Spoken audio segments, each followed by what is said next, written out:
Are there advantages to aging? Yes, I am Debbi-Jo Horton, and welcome to Advantages to Aging.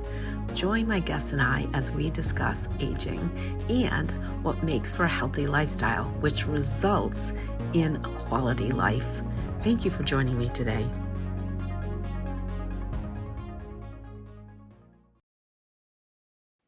Welcome back, listeners, to another episode of Advantages to Aging. I'm your host, DJ Horton, and I cannot wait for you to hear from this beautiful, lovely lady that I have met not that long ago, but it feels like I've known her forever.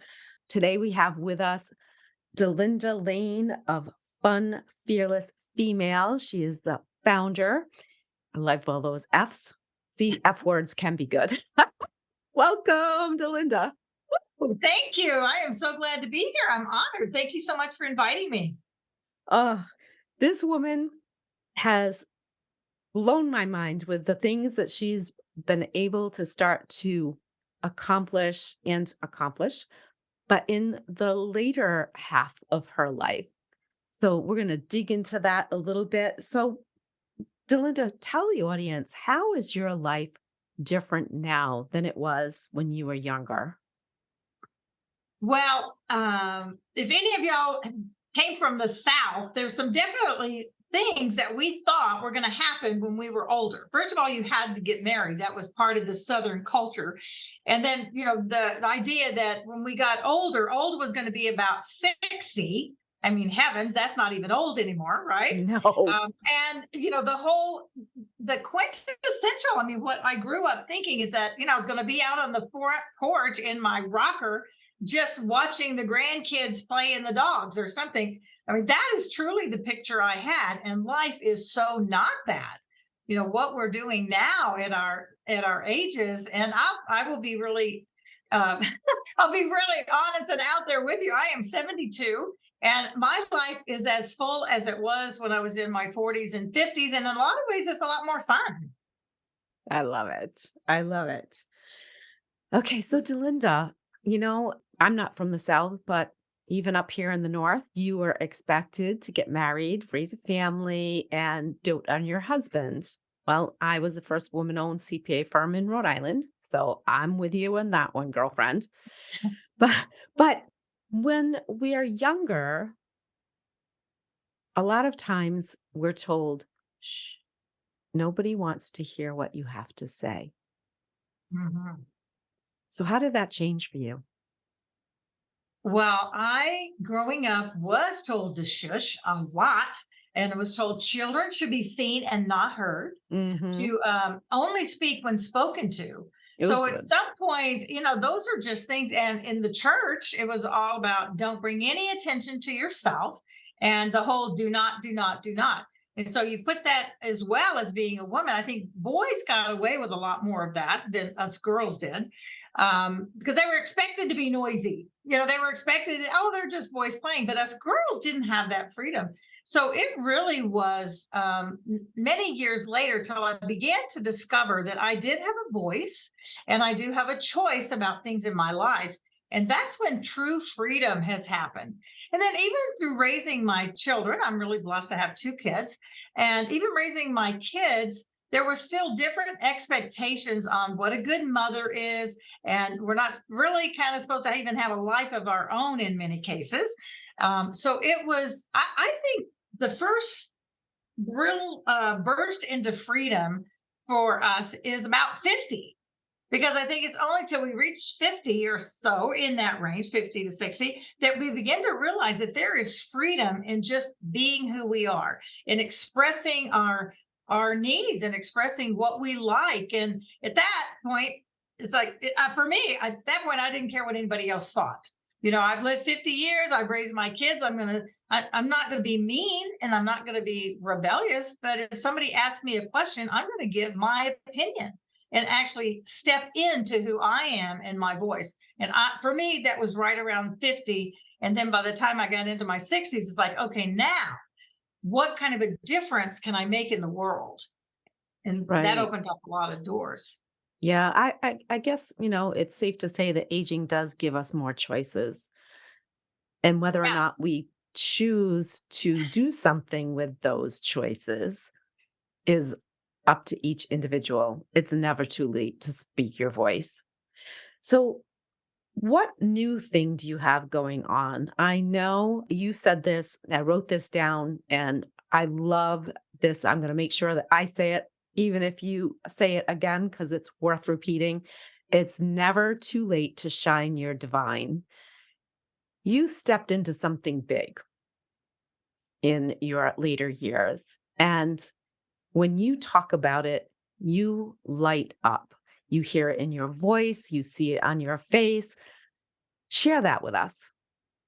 Okay, I do love that, because I believe everybody has.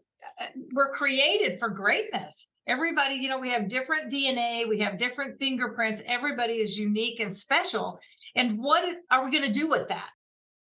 Debbi-Jo with Neora. You know what our brand partners love the most about their Neora business? They can do it from anywhere.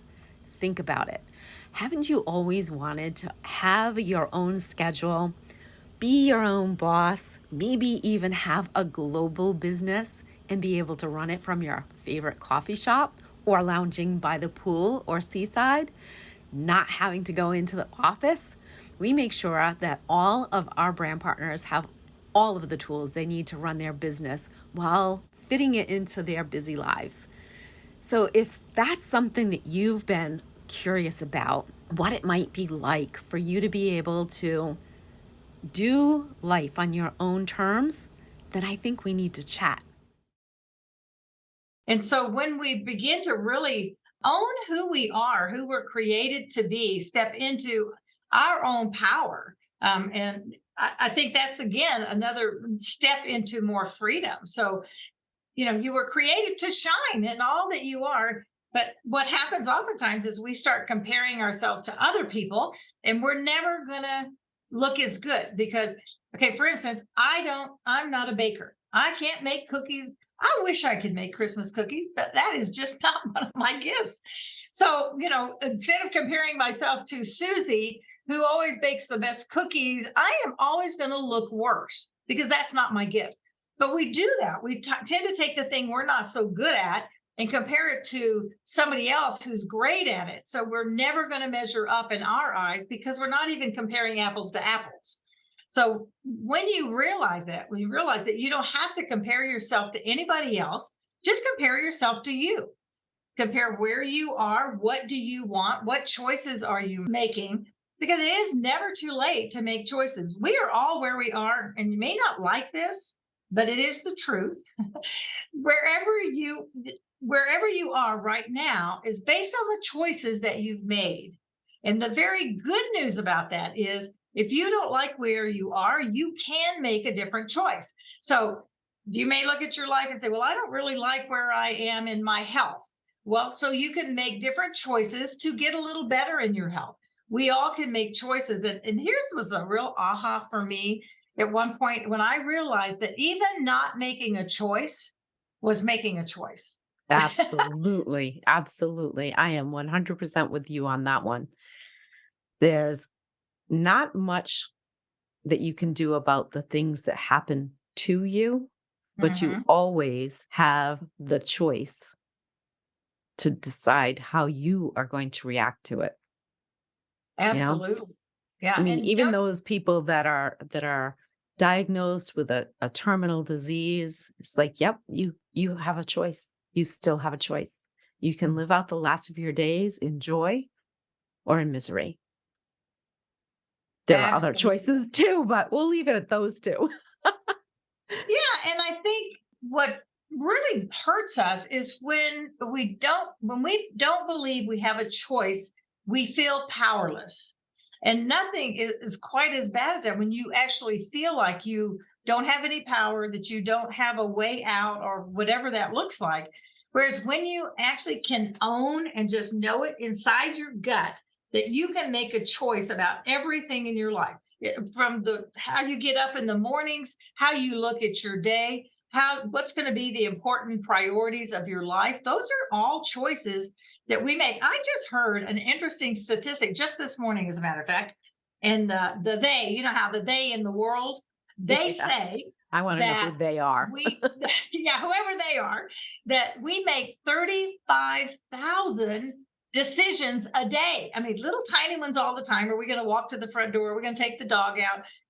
And that seems so amazing, overwhelming. But just think this way: what if only, maybe they're wrong and there's only 10% of that? Okay, that's still 3,500 choices. And are you going to choose you? Let's stop choosing what we think other people want us to do and start choosing really about who we are. What do you want to give to the world? What is your message? Because it doesn't matter how old you are. My mother is an amazing woman. She is 93 years old. She's able to, and we're so blessed. She lives alone. She drives her car. She goes to the grocery store and cooks. So she tells me how to cook because a lot of times I don't know how to cook what she cooks. And so she is amazing. And she has chosen, even this year, that when 1st of January, she said, well, I've decided that this year I'm going to be a little healthier than I was last year. And I said, Mother, that's fabulous. You're already doing so great. So it doesn't matter how old we are. It really matters is what choices we're making. Do you want to look at the world from a positive standpoint? Do you want to say, thank you, Lord, I'm alive today? Or it's like, oh no, another day. So from those kind of just small choices, and those small choices add up to our life, really makes a difference. It totally makes a difference. Did I tell you she was dynamic or what? So, just an FYI, Delinda is also a national keynote speaker as well as a trainer and author. And she's got a little gift for you that you'll be able to find in the show notes on the Advantages to Aging website. And I want to thank you from the bottom of my heart, Delinda. You are always such a pleasure to talk to. And listeners, don't forget, you have choices each and every moment of every day. And I hope that one of those choices is to tune in next time for another episode of Advantages to Aging. Thank you, Delinda. Thank you so much. It's been such a pleasure to be here.